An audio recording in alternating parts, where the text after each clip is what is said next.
이번 시간에는 위치지대 이론에 대해서 공부를 합니다.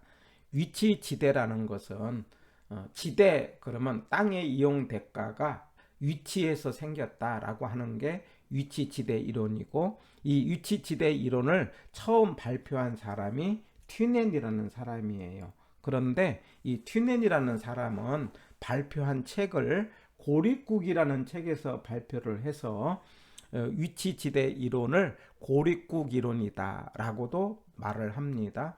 자, 여기서 고립국이라는 것은 고립된 나라다 이 말이에요. 그럴 때 중앙에 시장이 있고 주변에서 농사를 지어 가지고 시장에다가 판다, 이렇게 전제를 하는 겁니다. 그럴 때 농사를 짓는 생산비가 어디에 가든 간에 똑같다라고 하는 생산비가 일정이라는 전제가 들어갑니다. 우리 지난번에 공부를 했던 니카도의 차액지대 이론에 따르면 차액이 지대다라고 이야기했잖아요. 그러면 비옥도에 따라 좋은 땅을 우등지, 나쁠 땅을 열등지, 그 이야기는 생산비가 다르다는 전제가 차액지대 이론이고, 위치지대는 생산비가 같다 이 말이에요. 그런데 여기서 이제 중앙에서 시장에서 멀어질수록 수송비는 많이 들겠죠. 왜? 운송비가 들어가니까는요. 그러면 여기까지를 곡물 가격이라고 한다면 농사는 여기까지밖에 지을 수가 없죠. 왜냐하면은 곡물 가격보다는 비용이 많아지면은 농사를 지을 수가 없을 때, 그럴 때 곡물 가격은 세 가지로 이루어지는데, 이만큼은 생산비, 이만큼은 수송비, 또 이만큼의 여분이 생기게 되는데, 그 여분을 지대라고 했다라고 하는 거죠. 할 때 곡물 가격은 세 가지, 생수지 기억합니다. 생산비에다가 수송비에다가 지대다라고 하는 거죠. 그런데 우리의 관심 있는 것은 지대지 않습니까? 그러면 이 식에서 지대를 찾으려면은 이 생산비와 수송비를 이동을 하면은 밑에 식이 만들어지는데, 지대는 곡물 가격에서 생산비 빼기 수송비가 지대가 된다라는 중요한 식이 만들어집니다. 자, 그런데 여기서 전제를 할 때 생산비가 일정하고 또 가격도 수평이니까 일정하다는 이제 전제가 들어갑니다.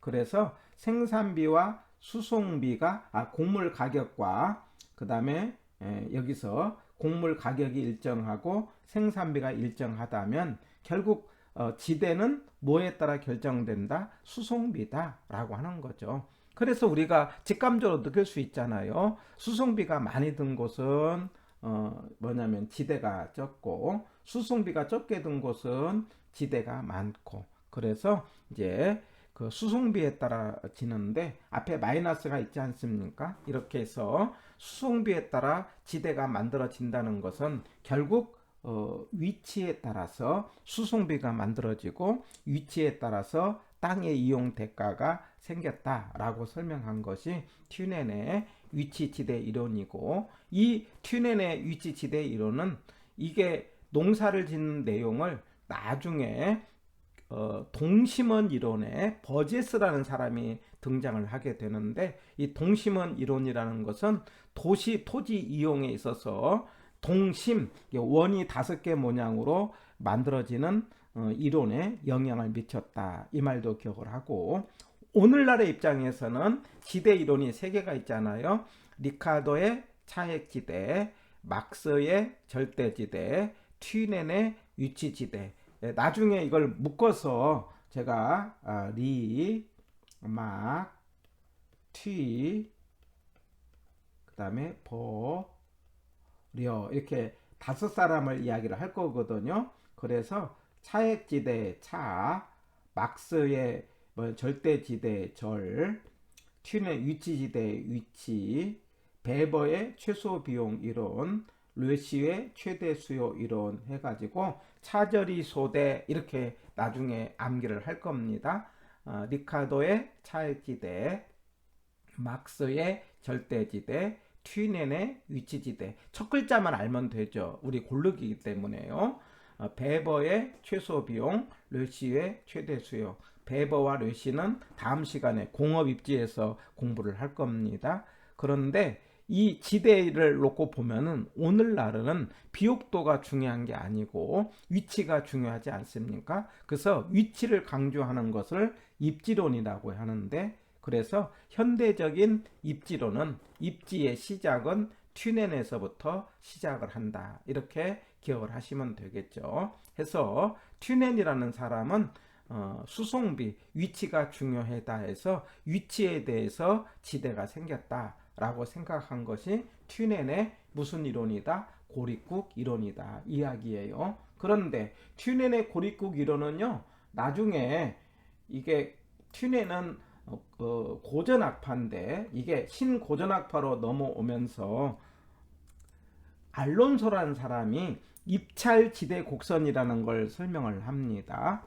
입찰지대, 그러면 입찰을 통해서 지대가 생겼다라고 하는 거죠. 입찰이라는 것은 경쟁이죠. 서로 경쟁을 해가지고 여기 도심이 있는데 도심에서 가까운 곳에는요 서로 들어가려고 하다 보니까 이용자가 서로 경쟁을 합니다. 경쟁을 할 때 그러면 누가 그 도심의 땅의 주인이 되느냐? 최대 금액을 제시한 사람. 여기서 핵심 단어가 최대였어요. 이걸 최소 해가지고 시험에 나온 적이 있는데, 입찰지대 그러면 입찰을 통해서 경쟁을 통해서 가장 높은 가격을 제시한 사람이 그 땅의 주인이 된다. 고로 지불하고자 하는 최대 금액이고, 금액이 올라가게 되게 되면은 초과 이윤이 0인 수준의 지대를 뭐라고 한다? 입찰지대고, 그래서 도심에서는 서로 경쟁이 많아서 땅값이 올라가고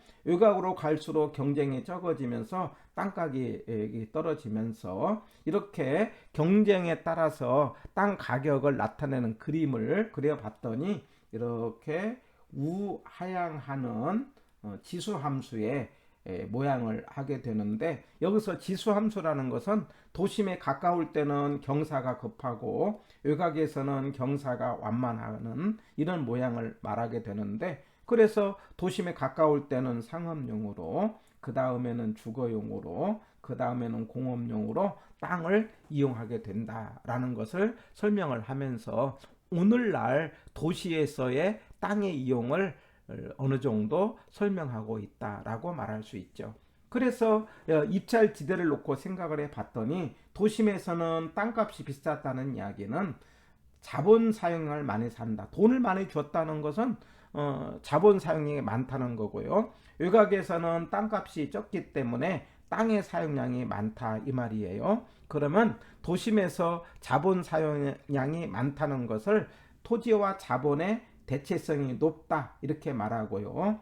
외곽에서는 땅을 많이 쓴다는 것은 대체성이 낮다 이렇게 말할 수 있고, 그리고 이렇게 도심에서 돈을 많이 쓴다는 것을 집약적 이용 그렇게 나오죠. 그래서 도심에는 고지가가 생기게 되는 거죠. 서로 경쟁자가 많아서. 그래서 고지가는 집약적이 되고요. 외곽에서는 경쟁자가 적었기 때문에 저지가가 되겠죠. 지가가 낮습니다. 그러면 조방적이다. 여기서 조방적이라는 것은 말하자면 농사 짓는다 라고 말할 수도 있고요. 아니면 층수로 말할 때는 이제 저층화로 말할 수가 있어요. 그 마지막에 집약적 이런 말이 나오면은 우리가 느낄 때 고층화 이렇게 느껴서 문제를 푸시면은 쉽게 문제를 풀 수가 있습니다.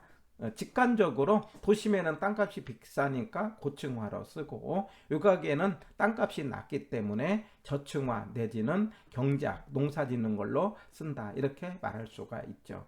해서 이번 시간에 지대 관련된 세 사람을 결론을 맺게 되는데, 니카도의 차액지대, 막스의 절대지대, 튜넨의 위치지대. 나중에 암기할 때 니막튀, 다시 막튀, 니막튀, 니카도의 차액지대, 니카, 그 다음에 막스의 절대지대, 그 다음에 튜넨의 위치지대, 이걸 다른 말로 고립국 이론이라고 한다. 그래서 니막튀 버려 차저리 소대 이렇게 기억을 하시면은 한 문제를 풀 수 있는 힘이 생기게 되는 겁니다.